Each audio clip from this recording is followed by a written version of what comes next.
Shalom, Bapak Ibu, Saudaraku yang terkasih dalam Tuhan.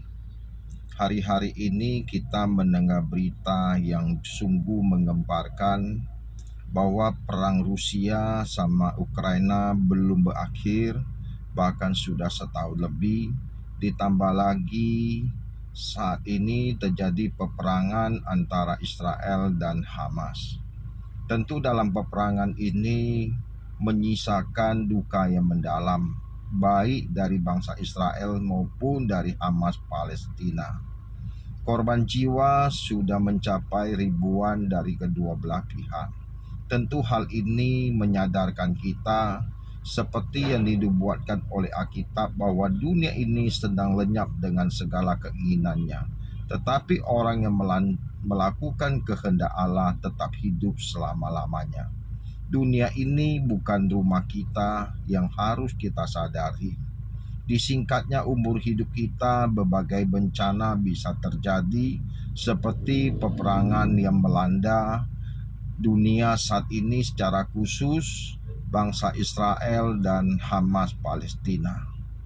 Tentu dalam hal ini kita sebagai manusia dan masyarakat, kita ikut prihatin. Kita berdoa agar tidak banyak jatuh korban lagi untuk masyarakat sipil yang tidak berdosa atau tidak bersalah dalam hal ini. Tentu peperangan ini meninggalkan duka yang mendalam, tentu korban jiwa yang tidak terhitung jumlahnya, belum lagi kerugian harta benda. Tentu hal ini bisa terjadi kepada setiap bangsa dan negara. Sebelum kedatangan anak manusia, memang dunia akan dibawa kepada goncangan demi goncangan, masalah demi masalah, persoalan demi persoalan, sebelum memasuki zaman baru. Tentu kita sebagai orang percaya, kita berdoa biar Tuhan sebelum datang kembali, kita gereja terpanggil untuk menjangkau jiwa sebanyak mungkin agar mereka digiring untuk masuk dalam kerajaan Bapa. Bapak Ibu yang terkasih, mendengar banyak berita yang saat-saat ini secara khusus Israel, Hamas yang berperang, bagaimana kota-kotanya begitu mewah, kota yang begitu cantik, bersih. Hanya hitungan beberapa detik bahkan menit, ketika sebuah nuklir atau bom diledakkan, maka yang menyisakan adalah kehancuran demi kehancuran.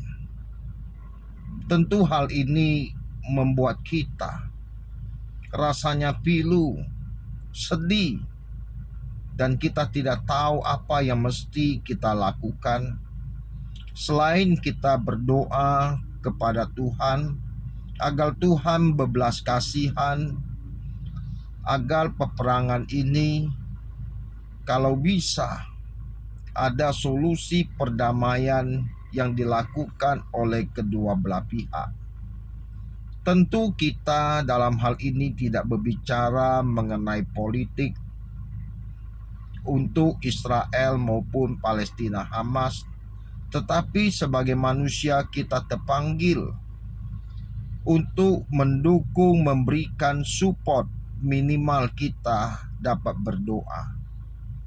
Kita melihat begitu pedihnya korban yang berjatuhan, bagaimana anak-anak ditangkap, diseret, bahkan tidak sedikit nyawa yang melayang. Tentu hal ini sangat meninggalkan duka yang mendalam. Sebagai orang percaya, mari siapapun kita, mari kita berdoa.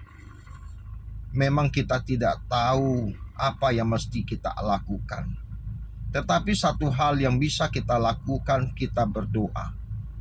Kita berdoa Tuhan berbelas kasihan bagi bangsa Israel yang saat ini yang sudah mencapai ribuan korban, belum lagi yang jatuh sakit, belum lagi dari pihak Palestina juga demikian.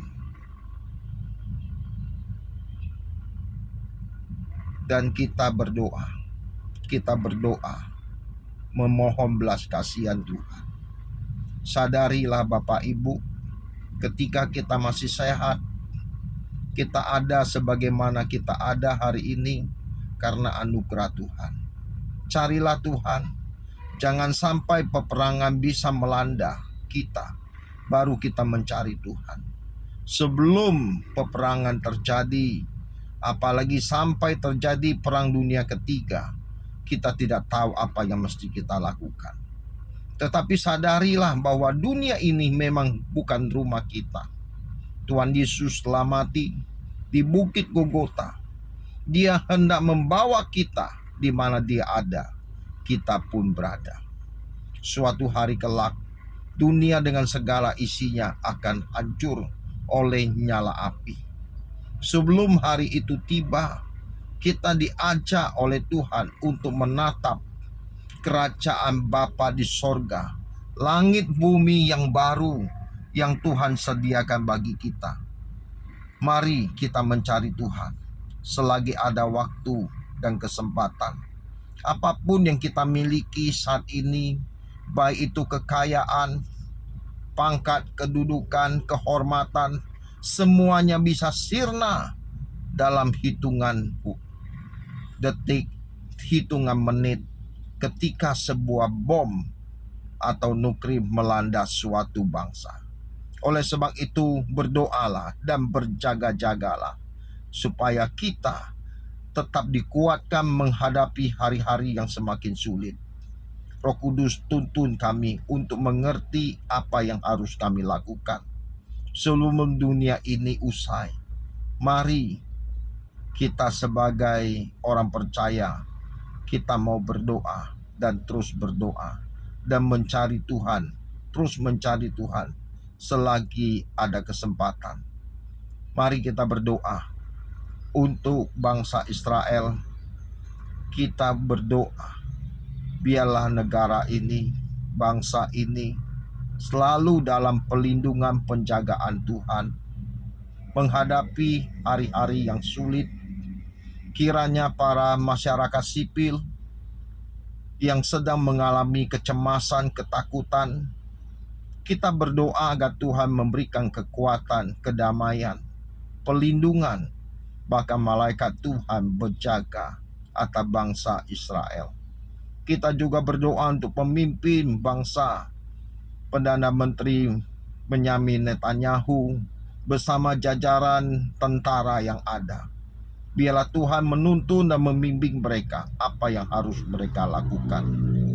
Kiranya dalam hal ini juga masyarakat yang menjadi korban kedua belah pihak, Tuhan memberikan kekuatan, penghiburan kepada mereka. Mari Bapak Ibu, doa dan harapan saya, kiranya kita mengambil bagian untuk mendoakan agar peperangan ini bisa dihentikan dan ada titik perdamaian. Demikian doa dan harapan saya, kita selalu dalam pelindungan penyertaan Tuhan dimanapun kita berada. Tuhan Yesus memberkati kita sekalian. Amin.